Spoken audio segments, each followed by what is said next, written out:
আসসালামু আলাইকুম সুপ্রিয় শিক্ষার্থীরা, বোর্ড চ্যালেঞ্জে 4টি বিষয় খেয়াল রাখতে হবে। বোর্ড চ্যালেঞ্জে কয়টি বিষয়? 4টি বিষয় তোমাকে খেয়াল রাখতে হবে। তো দেখো, অনেক শিক্ষার্থী কিন্তু বোর্ড চ্যালেঞ্জ করেছে। আমরা লক্ষ্য করেছি 6 লাখ 7 লাখ শিক্ষার্থী তারা বোর্ড চ্যালেঞ্জ করেছে এবং তারা কিন্তু বোর্ড চ্যালেঞ্জের রেজাল্টের জন্য অধীর আগ্রহে আছে, কবে বোর্ড চ্যালেঞ্জের রেজাল্ট দিবে। এবং সেই সাথে 4টি বিষয় খেয়াল রাখা দরকার এখন তোমাদের ক্ষেত্রে। দেখো, 1 নম্বরে হচ্ছে যে তোমার বোর্ড চ্যালেঞ্জ সম্পূর্ণ হয়েছে কিনা।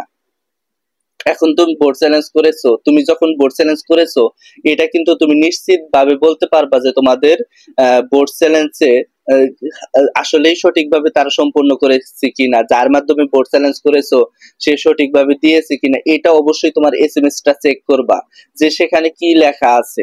এটা কমেন্টে জানাবা, আমি বলে দিব যে তোমাদের বোর্ড চ্যালেঞ্জটা সঠিকভাবে সম্পূর্ণ হয়েছে কিনা। এবং সেই সাথে 2 নম্বরে যে বিষয়টা খেয়াল রাখতে হবে সেটা হচ্ছে কবে বোর্ড চ্যালেঞ্জ রেজাল্ট দিবে। দেখো, এই যে কবে বোর্ড চ্যালেঞ্জ রেজাল্ট দিবে এইটা কিন্তু খুবই গুরুত্বপূর্ণ একটা বিষয়। অনেকেই কিন্তু জানবে না যে বোর্ড চ্যালেঞ্জ রেজাল্টটা কবে দিবে, কবে নাগাদ দিতে পারে। আমরা তোমাদের নিয়ে কাজ করি, আমরা প্রতি বছর কাজ করি, প্রতি বছর এসএসসি আর এইচএসসি আপডেট দিয়ে থাকি, তো অনার্স এর আপডেটও দিয়ে থাকি। তো সেই সাথে আমি বলবো যে তোমাদের বোর্ড চ্যালেঞ্জের রেজাল্টটা সাধারণত 1 মাসের মধ্যে পাবলিশ করা হয়, অর্থাৎ 17 তারিখে বোর্ড চ্যালেঞ্জের রেজাল্ট কার্যক্রম শেষ হবে, অর্থাৎ আবেদনটা শেষ হবে। এই রেজাল্টটা দিবে 1 মাসের মধ্যে, অর্থাৎ সামনে মাসের 17 তারিখ পর্যন্ত হিসাব করো। এই সামনে মাসের মানে মিনিমাম বলা যায় যে 15 তারিখ, এই 15 তারিখের মধ্যে, সামনে মাসের 15 তারিখের মধ্যেই তোমরা তোমাদের কাঙ্ক্ষিত রেজাল্টটা পেয়ে যাবা।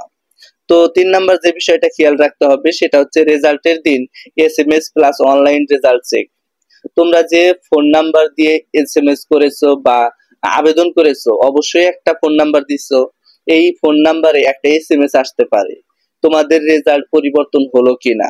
অনেকেরই রেজাল্ট পরিবর্তন হবে, তারা কিন্তু আপনা আপনি জানতে পারবা না, কেউ এসে তোমাকে বলবে না যে তোমার রেজাল্ট পরিবর্তন হয়েছে।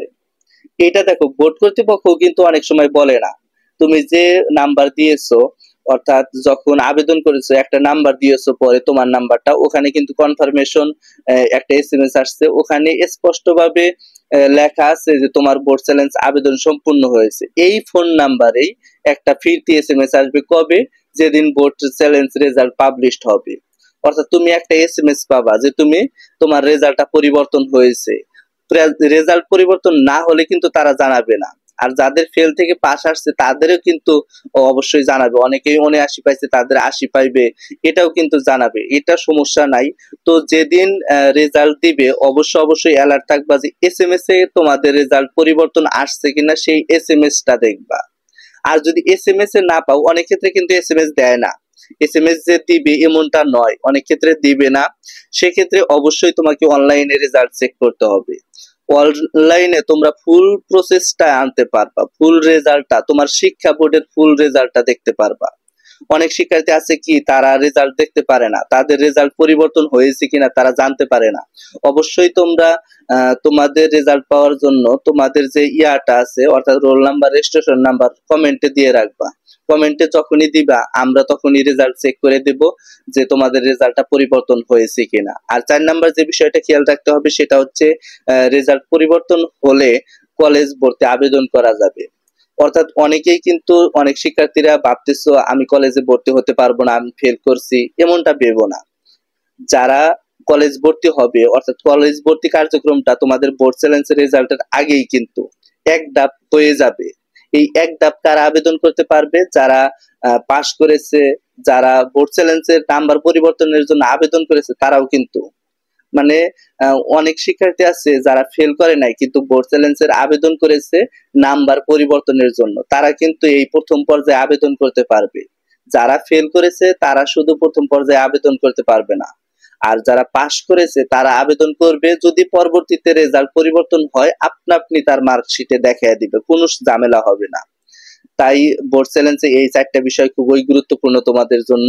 4টা বিষয় অবশ্যই খেয়াল রাখবা। আর তোমাদের দেখা গেছে 6 লাখ শিক্ষার্থী যেহেতু ফেল করেছে, এই 6 লাখ শিক্ষার্থীকে কিন্তু পাস দিবে না। পাস দিলে দেখা যাবে যে তোমাদের 10% বা 50% 50% কিন্তু পাস দেয় না, তোমাদের পাস দিলে 20% দিতে পারে।